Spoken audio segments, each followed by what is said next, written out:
Bonjour et bienvenue, voici notre tour d'horizon économique, géopolitique et boursier. Nous sommes le jeudi 1er août.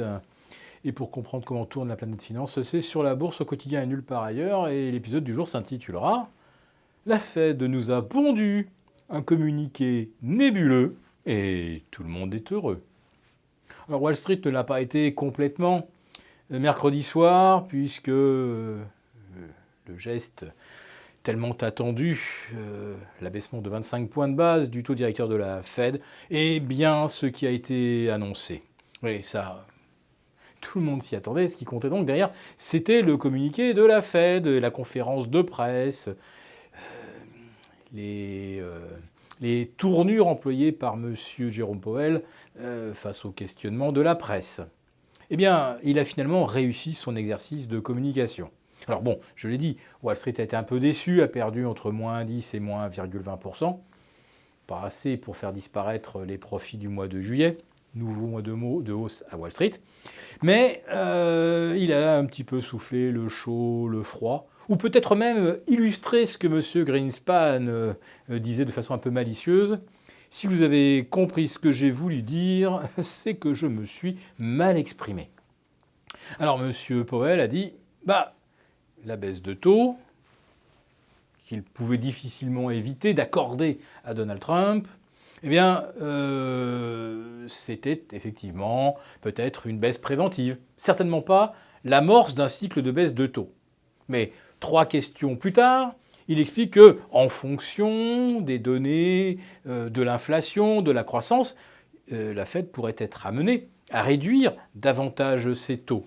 En fait, il n'exclut rien. Et finalement, peu de temps après son allocution, la probabilité d'une prochaine baisse de taux dès le mois de septembre prochain, on ne parle pas de cycle, mais dès la prochaine réunion de mi-septembre, eh bien, la probabilité est de 75%. Et elle est presque de 100% d'ici la fin de l'année. Alors bien sûr, ça n'a pas plu à M. Donald Trump. Il a sauté sur son smartphone pour tweeter qu'une nouvelle fois, la Fed avait prouvé qu'on ne pouvait pas compter sur elle, elle n'en avait pas fait assez, elle n'en fera pas assez, et Donald Trump en a assez. Alors, qui ressortira vainqueur de ce bras de fer? A priori, pour l'instant, les marchés semblent donner plutôt raison à la Fed. Mais M. Trump peut venir troubler le jeu. À force de mettre la pression, il va peut-être amener la Fed à faire des choses qui soient un petit peu anachroniques, voire non pertinentes. J'en parlais déjà hier, mais aujourd'hui, vu la tonalité des tweets de Trump, on peut se dire que là, la guerre, elle est pratiquement ouverte. Alors, avant même que la Fed ait parlé, on avait vu les rendements obligataires en Europe atteindre et enfoncer de nouveaux planchers historiques. On est allé au-delà de moins 0,44 sur le Bund allemand. On est à pas loin de moins 0,18 sur les OAT. Autrement dit, ce n'est peut-être pas le double bottom que l'on anticipait sur moins 0,40 à Francfort ou moins 0,15 sur les OAT. Mais c'est encore un petit peu trop tôt pour déterminer s'il ne s'agit pas de ce qu'on appelle d'un overshoot, suivi ensuite d'un rebond des taux, trop tôt pour se prononcer. En fait, ce qu'il faut, c'est que le marché digère et comprenne si oui ou non la Fed ou la BCE peuvent encore faire quelque chose d'utile et qui va encore prolonger la lévitation des actifs financiers, actions et obligations. Alors aujourd'hui, on est en hausse après avoir été légèrement en baisse sur le CAC 40. On peut se dire que c'est peut-être lié à des éléments techniques. C'est un nouveau mois boursier qui commence et on a assez logiquement des réinvestissements. Eh bien, c'est intéressant de regarder quels sont les titres qui sont privilégiés ce matin. Ce sont les valeurs bancaires.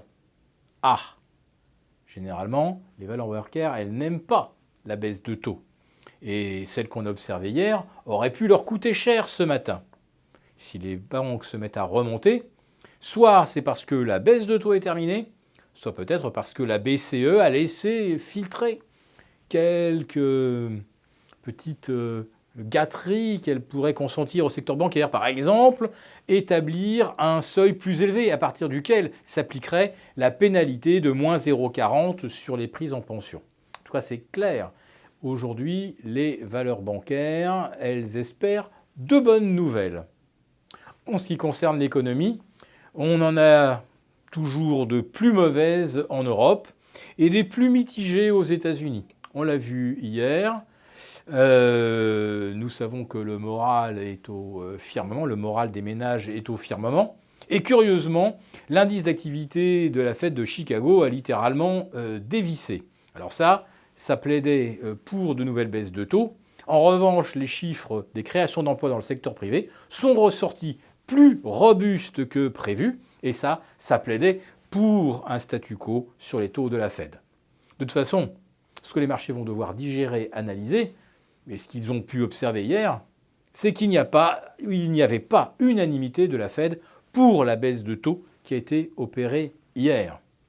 Donc, ça commence à ressembler un petit peu à un imbroglio. Et avec M. Trump comme dans le rôle du chien dans un jeu de quilles, il vaut peut-être mieux quand même se montrer prudent et puis surtout, regardez ce qui s'est passé du côté du VIX hier soir, l'indice du stress. Avec la petite baisse de Wall Street, le VIX, lui, a bondi de 16%. Et ça, c'est peut-être l'indicateur technique qu'il va falloir surveiller.